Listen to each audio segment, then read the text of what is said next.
22 Desember pagi tahun 1948, iring-iringan pasukan Brigade U Angkatan Darat Knil sampai di Bukit Tinggi. Kolonel Marinus Rebel memimpin ratusan pasukan dalam operasi militer Belanda di wilayah Sumatera ini. Mereka mendarat di Danau Singkarak 3 hari sebelumnya, sebelum kemudian menempuh rute darat menuju Bukit Tinggi yang menjadi pusat pemerintahan Sumatera Tengah. Aksi ini adalah bagian dari serangkaian upaya pemerintahan militer Belanda menghapus nama Indonesia dalam peta peradaban dunia. Aksi yang dikenal sebagai agresi militer Belanda kedua, yang dimulai tanggal 19 Desember 1948 di wilayah Jawa dan Sumatera. Belanda meyakini tindakan mereka akan menghabisi sisa-sisa kekuatan Republik bekas jajahan yang dengan berani menyatakan kemerdekaan. Peristiwa itu menjadi awal dari satu periode penting dalam sejarah bangsa. Kisah pemerintah Indonesia yang terlunta di tengah belantara Sumatera. Pemerintahan yang sah yang harus berpindah-pindah untuk mempertahankan eksistensi, untuk terus menunjukkan pada dunia bahwa Indonesia masih ada, masih tegak berdiri melawan penjajahan dengan semboyan merdeka atau mati.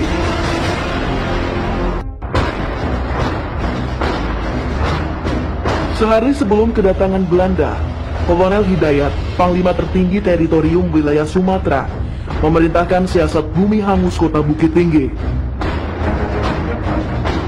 Setelah itu pasukan Republik bersama rakyat Minang melakukan gerilya semesta dari pinggiran Sumatera Tengah.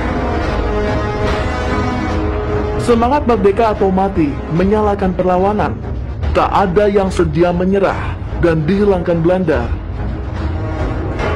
22 Desember 1948, di sebuah desa kecil bernama Halaban, di antara Bukit Tinggi dan Payakumbuh, Sumatera Barat, pemerintah darurat diresmikan Syafruddin Prawira Negara, Menteri Kemakmuran Republik Indonesia, yang kala itu tengah bertugas di Sumatera Tengah ini. Kala Soekarno ditawan, dan saya sesudahnya itu yakin bahwa mereka itu memang sudah ditawan, saya dengan kawan-kawan yang ada di Sumatera memproklamirkan pemerintah darurat untuk melanjutkan perjuangan. Dan karena itulah akhirnya ya kita melanjutkan perjuangan, dan walaupun Soekarno Hatta dan menteri-menteri lain yang ditawan itu menjadi tahanan dari Belanda, mereka itu tidak lepas daripada ya ikatan-ikatan moral dengan pemerintah darurat. Jadi kalau mereka kemudian bisa bicara dengan Belanda, mereka itu hanya bisa bicara karena di belakangnya itu ada pemerintah darurat Republik Indonesia, yang di belakang PBRI itu ada rakyat Indonesia, khususnya rakyat Sumatera.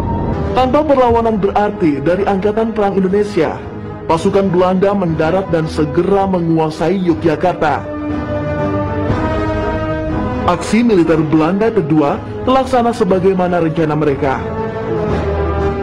Pada hari yang sama, 19 Desember 1948, serdadu-serdadu Belanda memasuki Gedung Agung Yogyakarta yang jadi istana negara Republik Indonesia.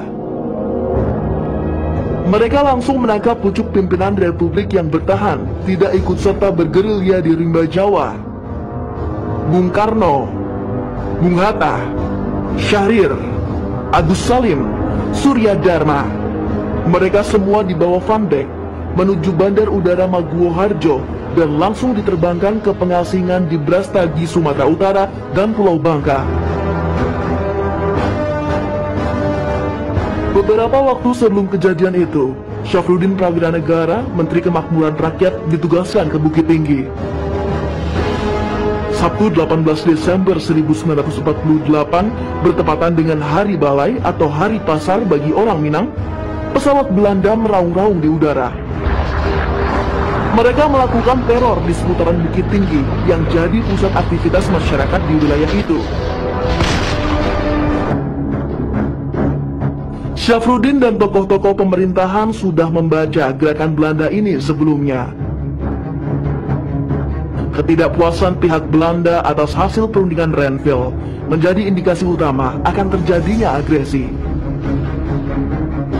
Belanda menginginkan seluruh bagian Republik ada dalam kuasanya. Pagi hari 19 Desember 1948, rapat-rapat terkait rencana pemerintahan ke depan mulai dilakukan.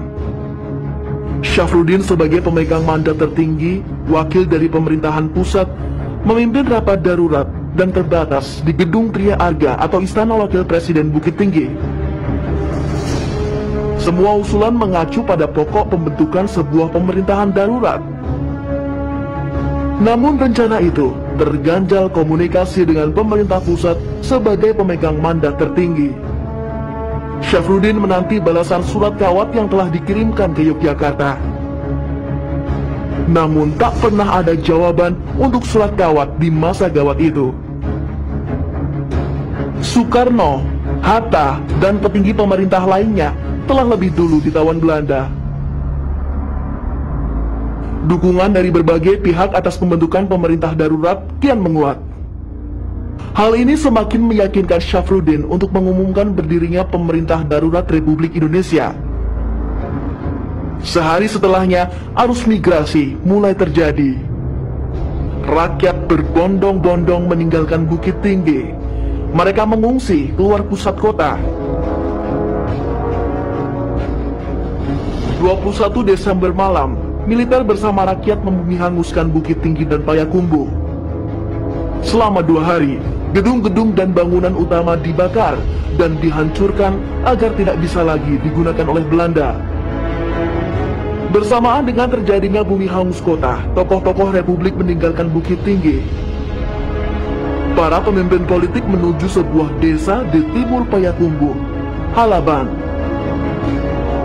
Petinggi militer sibuk berkoordinasi membentuk pusat pemerintahan militer di Nagari Koto Tinggi.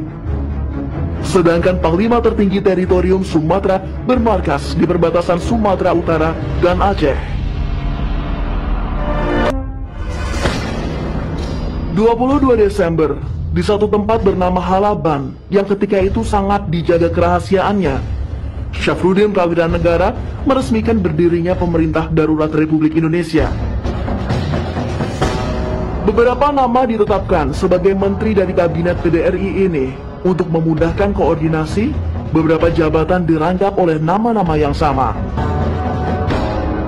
Syafruddin Prawiranegara menjabat sebagai ketua PDRI yang mencakup wilayah Sumatera dan Jawa. Tokoh lain yang kerap disebut adalah wakilnya, Teuku Muhammad Hasan, yang merangkap sebagai Menteri Dalam Negeri, Pendidikan, Kebudayaan, dan Menteri Agama. Selain itu ada pula Sultan Muhammad Rashid, Gubernur Militer Sumatera Tengah, yang memimpin kekuasaan militer dan sipil di Sumatera Tengah, mencakup wilayah Sumatera Barat, Jambi, Riau, sampai Aceh.